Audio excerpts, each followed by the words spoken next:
Mga buhay ang kakapal ng mukha, ang patay ang minawalang hiran. Alam nyo ba kung bakit maraming mga abusado na mababang katungkulan lang ang nagiging oportunidad na nagiging trabaho nila sa gobyerno? Bakit? Dahil kapag ang isang local government o lungsod o baryo kung saan man ngayon namumuno ang isang public servant, sa local government, kung ang namumuno ng mga public servant ay walang pakialam sa kanilang komunidad at natatawag itong mga kurakot at mga irresponsableng politiko na ang inaatupag lang ay pambubulsa sa pera ng taong bayan.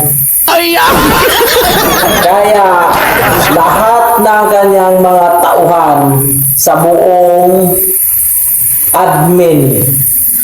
administrasyon sa lungsod o ito nga ang tinatawag ng mga local government, at ito ay hindi pinasisinungalingan, dahil makikita ninyo ngayon kung ano ang ibig sabihin ko na pinatutungkulan. At ito yun.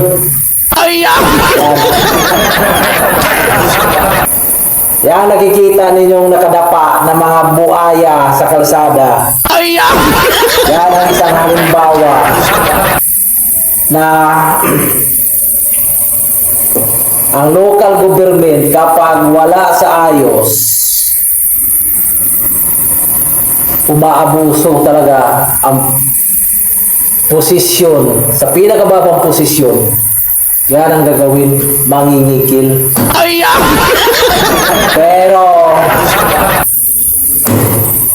hindi talaga magtatagal ang kabulastugan o kasamaan na ginagawa, dahil aabot talaga sa punto na mga tao sagad na sa reklamo dahil sa kawalangyaan.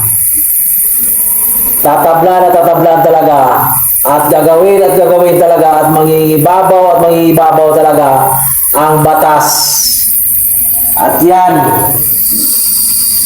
hindi ka mahihiya na kayo mga pulis, autoridad sa local government, kung mapapagamit lang kayo sa nakakataas sa administrasyon o sinong namumuno sa inyo dyan, makongresman, magobernador o mayor, kung hindi kayo gagalaw ng hakbang upang disiplinain ang mga tao may katungkulan sa gobyerno na nakalatag ngayon sa buong komunidad.